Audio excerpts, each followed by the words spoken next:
Welcome boys and girls, Christine here with a discussion about Kislev in Total War Warhammer 3 Immortal Empires, and how it may provide a window into how Creative Assembly is going to be designing their games going forward, or at least how they're going to handle racial design and campaign mechanics. So the first thing to mention is with regards to invocations and how they work. Now, to be certain, this is based on the Chaos Dwarf Dark Elf system, which in itself is based on the Slaaneshi system. So, all about Slaanesh, not really a great race, but a lot of the things that Slaanesh did implement in Realms of Chaos have really redefined Total War in a lot of ways. So having these provincial effects where you can spend a certain resource, regardless of what it is, be it slaves, labor, or in the case of Kislev devotion, for certain effects, be it defensive benefits, growth benefits, construction benefits, attrition benefits, it is a great system. And it does give you, as a player, something to use all that control or resources that you do have in a campaign for various benefits. I think this is really a great system in itself, and can obviously be used going forward, should be used going forward, may actually become something that I think Creative Assembly could make a baseline in a future Total War. For Warhammer 3, I think that would be a lot of work, but for a future Total War, it is absolutely something they could use. The second thing to talk about are Atamans, the idea of a provincial governor. I can't remember the last time we actually had provincial governors in Total War. I obviously remember it back in the idea of Rome and Medieval 2, but that was a bit of a different situation because you may have needed someone, a general in a province, to just manage the settlement. Nowadays, when you have a general, when you have a leader, you don't want to have them sitting around in a settlement. So idea of a provincial governor in the Atamans that you get throughout the campaign, they're limited, but they are really powerful. They control the garrison, they give you significant benefits, including nullifying climate penalties, giving you construction benefits.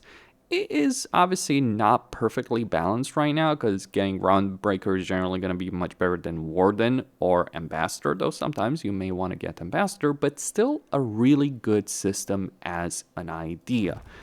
Not necessarily as an execution, that is a different discussion.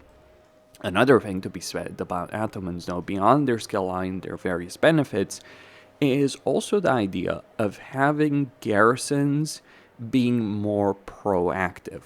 Because if you look at the Ataman settlements or the Ataman provinces, you can see that they do have the ability. Each settlement, they have the garrison of each settlement has the ability of sallying out. Now, maybe this should become a baseline thing as opposed to just something tied to a provincial garrison. So the idea of, having a garrison being able to be more proactive as opposed to saying in a settlement, so if an army is marching for, a small army or a rebellion is parking up, it is great. Actually, I would have vastly preferred having the system back in Warhammer 1 or many years even before Warhammer 1 to deal with the constant rebellions we were tackling in Total War. So this is a great system, as opposed to, waiting for a rebellion to get a full stack so they can attack your settlement, or you having to dedicate an army to deal with a meaningless force of rebels. So much, much better system than what we had before, and this does vastly improve the campaign experience for Kislev in a lot of significant ways. So Atamans, garrisons, skill line of Atamans, all really great. But then there's more. Of course, a lot more in a Kislev campaign. You then have the supporter system. Now, what the supporter system is inherently, the way you should view it, it is a new research tree. And to be quite frank, I think it is a much better research tree than the traditional one. Because you look at the traditional research tree, right? It is just waiting for stuff to be upgraded, and a lot of the things that are useful take a very, very, very long time to get. Like, for instance, just to give you an idea, Arabian Fire is an exceptionally useful thing. I can get this in 8 turns at this point of the campaign, but I'm finished with this campaign. So you do have a lot of useful things throughout research trees in the game, and I think research in general should be faster, much faster, or should have more stuff that requires resources. But I do believe that the supporter system, the way it is inherently designed, is much better. There's balancing concerns, specifically Catra and Castalton don't work well with it compared to Astank and Borzers, so there's issues. Obviously, is the first iteration of a new system. But I do think the inherent benefit here is great, because you do have a bunch of different effects. So you have a lot of different tabs. So if you want something really badly, if you think something is going to be worth it a lot in your campaign, like for instance Wartime Prayer, you can unlock it fairly easily and at the point of a campaign when it matters. So it's not just a case of having something that's useful very late on, it is something useful early on. Because the pacing of campaigns in Total War, by the time you unlock a lot of research, well, thanks, I've become dominant, I don't need that anymore. Regardless of whether or not you're playing a longer campaign or shorter campaign, it doesn't matter, the dynamic stays the same. There are obviously issues with longer campaigns, but the solution to making longer campaigns work isn't to slow things down and make them a grind, it is to improve the early game and then improve the late game, of course. That is my perspective. So you do have these this really good research system that does confer to you substantial benefits in a campaign. I think it makes sense to slow it down to a certain extent once you've unlocked certain things. You still can gain them, and it is ridiculously powerful. Maybe there should be a substantial benefit once you do unlock it. I don't know if it is, because it does take quite a lot of turns to unlock everything, but it's still all the same a really, really good system for Kislev inherently as a design. But then there's certain things that I think make it much better. So certain pieces of research that I think can and do redefine the way you play a campaign in a substantially better way. So first off, you can get population surplus in newly captured settlements. That's pretty good. That's really awesome. But here's a kicker. You can get in really bad climate, because Cast Wasteland is not great for you. You're obviously going to have to invest resources into making that climate work. And yes, you can nullify climate penalties with a lot of devotion or with Atamans, because if you get a lot of devotion, you nullify climate penalties. But having a system in a campaign that gives you a huge amount of population surplus and devotion in settlements that are not easy to use and inherently have a cost associated with it, like distances, enemies, attrition, corruption, it does make it worthwhile in a Kislev campaign to actually engage with that. So one of the complaints I've had for a very long time about Kislev is how worthless it was to actually fight chaos. It was not worth it. Like, once you dealt with Archeon a couple of people, you kind of didn't care. Like, in fact, one of the best strategies to do in a Kislev campaign before the rework was to go pretty much and conquer the Empire, which doesn't feel very thematic at all. So you're butchering your allies while leaving others. Like, one campaign, for instance, I literally sold most of Kislev to Ungram and let him fight Norska, whereas I was just busy conquering the Empire or the Darklands. That is not really a great dynamic of a campaign when you're like, putting someone else to do your work for you. So I literally sold Southern Oblast and Troll Country to Ungram and just kept on to the major cities of Kislev because it was more worthwhile and easier to deal with the Empire. Even in a Boris Ursus campaign, or let alone a Catron campaign or a Castalton campaign.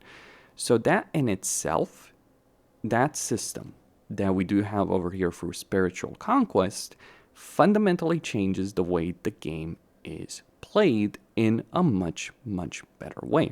There's, of course, other things as well that are extremely useful, like newly colonized ruins have greatly reduced construction costs and duration for one turn, so allowing you to recapture, destroy settlements, campaign movement range replenishment after a battle, construction cost benefits all around. To be sure, the Orthodoxy does beat the crap out of the Ice Court.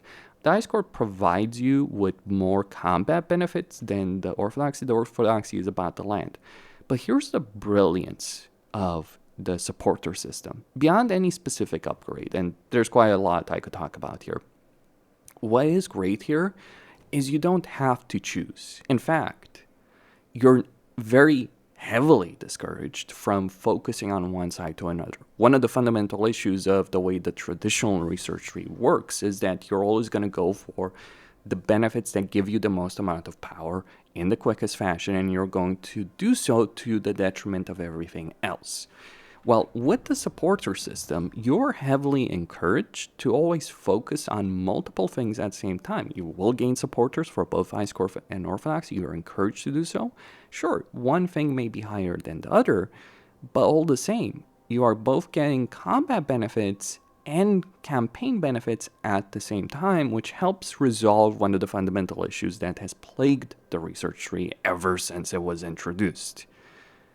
Like, if we look at Empire, if we look at Napoleon, if we look at Shogun 2, this has always been a problem. And what this allows is that it can allow far more substantial benefits in the research tree to be present if they're accessible.